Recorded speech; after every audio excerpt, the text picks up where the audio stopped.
Buckle Up Podcast.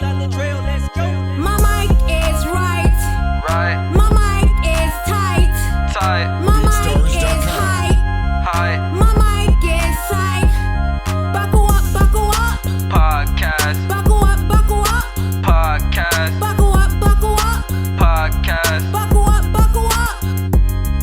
My mic is hype. My mic is psych. Psych. My mic is right. My mic is hype. Buckle up. Podcast. Buckle up. Podcast. Buckle up. Podcast. Buckle up.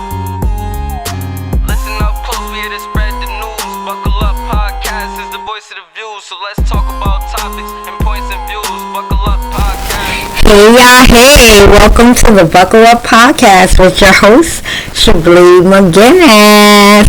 I hope everyone is doing well. I hope everyone had a fantastic and blessed Thanksgiving. I hope that you guys ate plenty and had a lot of fun with your loved ones, friends, and family. So, let's get started. Thank you for listening, and I have a couple of topics that I want to just jump right into and talk about. So the first topic I want to talk about, I've been watching other podcasts and just getting some ideas of what topics these other podcasts talk about. And I watched one podcast where they had 3 conservative Republicans who voted for Trump, right? So I was just curious about why they felt the way that they felt, and I watched the podcast. So they were talking about how Trump was talking more about policies, even though he doesn't express himself very well. He comes off like, you know, the way that he comes off, you know, very strong and narcissistic, but his policies to protect the country, they all are on board with, and they compared his last term to the current term that we're in for now until Trump takes over. And some of their point of views, I was like, okay, it kind of makes sense. And then some of their point of views, I was like, I can agree to disagree because of experience. So one of the points that I was saying that I can agree to disagree is their statement on racism. So their statement was racism is everywhere. You can't help that. Everybody doesn't experience it. And it's just everywhere. It's nothing that we can do about someone's point of view of disliking someone else unless it directly affects you. One of the women was saying that if somebody was racist to her directly and they came to her step having some racial slurs, she would immediately call the cops. So I kind of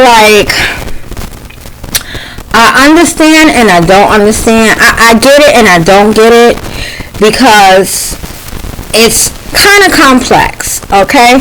So in my view, because everybody may not see it, but from their point of view and what I try to understand from them was, okay, well, racism does happen everywhere, okay? And we as a people, we need to do something about that. Meaning that us black people need to stick together. You know, black, brown, yellow, we need to stick together when it comes to that, okay? And we need to call it out for what it is. Now, some people may experience it, and some people may not experience it.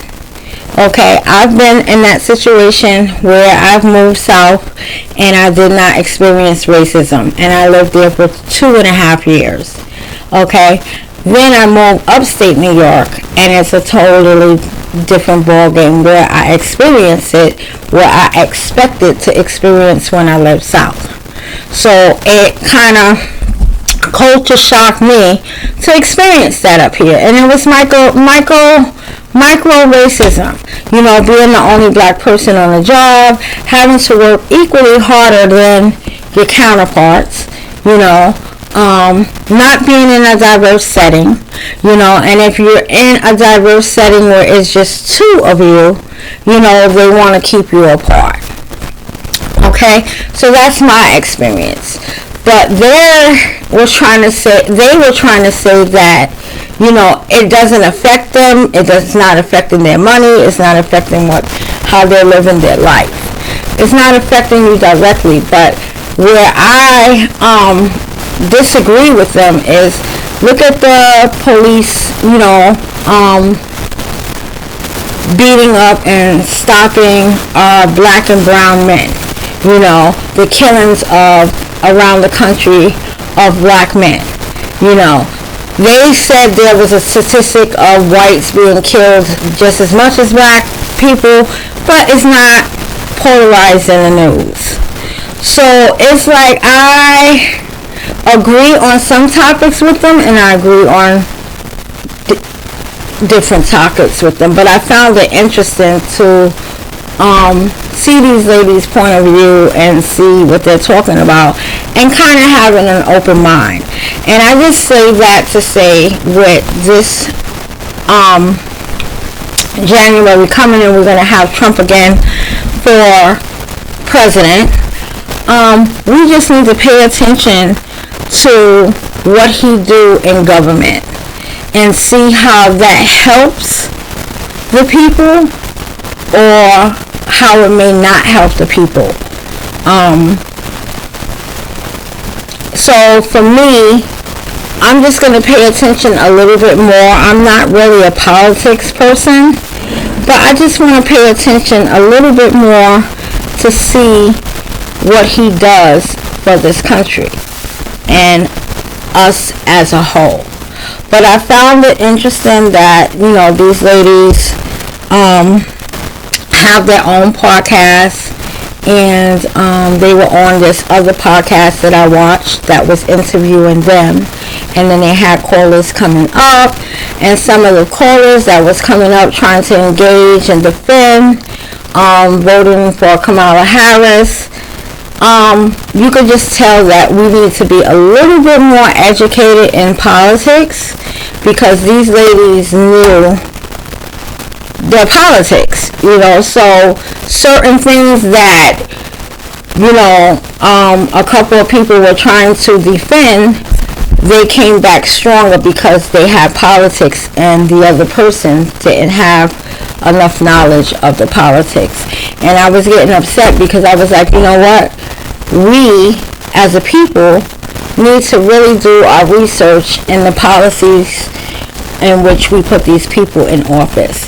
We can't just elect people and not know what they stand for and how they're going to help our community, you know. And that's very important, and that's what I got out of those ladies that are Republican conservatives, that they did their research, you know. And on our end, we really didn't. Well, the people that were commenting on there, we really didn't do our research. There was one person that did her research, and I was so happy to see that she had joined the panel, and she was talking about how, you know, the laws of women reproduction is affecting, you know, everybody in this country, and especially those states that don't participate in legal abortions, even if it's deemed medical necessary. I can't even pronounce it today, but you guys get what I'm talking about. So she kind of like went to bat for that, and there was a common ground with the conservatives with that. But I just found it very interesting, and I wanted to keep an open mind on different point of views, and just I took out of that is like we need to do our due diligence and our homework when we are electing these politicians to sit in these seats.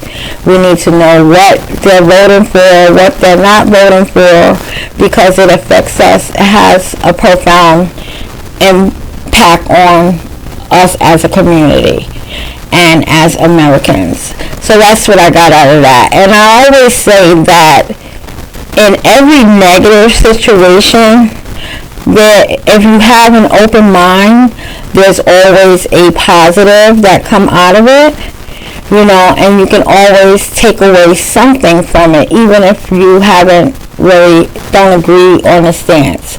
And it's good to be able to disagree to agree, without having to be really disrespectful and calling people out of their names, which that didn't happen on the show, but it was a really healthy debate between the two groups of women, and the callers that called in to defend the Democratic candidate. So I just found that really interesting, and I just wanted to talk about that on this podcast, which you guys know that my podcast, we talk about everything, and this is something that, like I said, I did some research and watched, and I just wanted to talk about that. So what do you guys think about, what I just said? So if you have any comments, go ahead and comment what you need to comment about this topic. But I'm going to go ahead and move on to a different topic that I want to talk about, and that I didn't realize that New York State and many other states had an adultery law, which if someone who is married to their spouse and they commit adultery, they go to jail, and that is considered a misdemeanor crime. But just recently, I believe November 11th, our governor here in New York, Kathy Hochul, signed a bill to eliminate that law. So meaning that it's not considered a crime if you committed adultery. So I don't know how I feel about that. I mean, I feel like I don't think they should go to jail. A spouse should go to jail behind that. So I guess that's a good thing. What do you guys think? So you can comment on, the podcast in the comments. But I don't think somebody should go to jail for that. But I think that they should be compensated,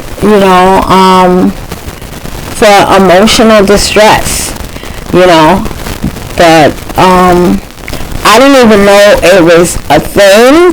I mean, I heard about it and I knew kinda, but I didn't really know that it was a thing until I read the article that mentioned that she took the bill out for New York. So if you cheat on your spouse, you're not going to jail. I just found that pretty interesting. Not that I would cheat on my spouse. I love my spouse so much. And, my baby tries to listen to my podcast when he can. So if he listens to this episode, you don't have to worry about that. You are more than enough for me, love. But I just found that article really interesting, and that law that she just got rid of to be interesting. I want to know what you guys think about that. And there's other states that has it, but they didn't eliminate it. So New York is one of the states that eliminated adultery, so you won't have to go to jail. And in the article, it has stated that this woman had cheated on her husband, and they were going to charge her, and they just thought that it was ridiculous to charge her, so they threw the case out. And this is where the governor decided, even though she's been married for 40 years, she says that she doesn't think anybody needs to be in prison because of that. So, I get it. I definitely get it, but I really didn't really think that it was a thing. Woo! You learn something every day. So I hope that you guys are liking these contents that I am providing for you guys this season. I am just so happy that this podcast is doing good. I'm just so happy, and I will say it in every podcast that I do. I am happy for my listeners. Keep listening. Tell a friend. Subscribe. Like. And let's get these numbers up so that we can be a success, because I want my podcast to go viral in a positive way that is going to be able to reach a lot of people. And let's make history in a sense, and let's make people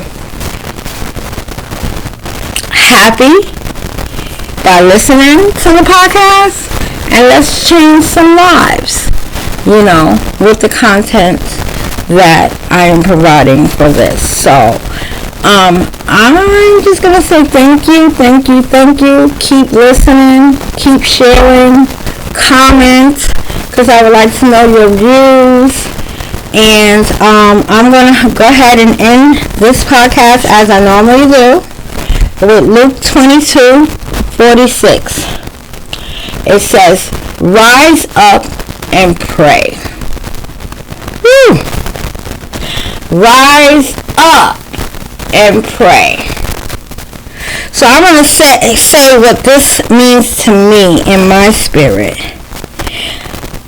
For me, rise up and pray says to get up off your behind and not wallow in situations that you feel you have no control of, and in situations that you don't have any control of, you need to get on your knees and pray. In situations that you do have control of, you need to stand tall and pray for everything that you want to see happen for the greater good. So on that note, I'm going to leave y'all with that. Keep your head up. Keep your shoulders back. Keep your chin up. And keep on walking in your purpose, baby. Goodbye for now.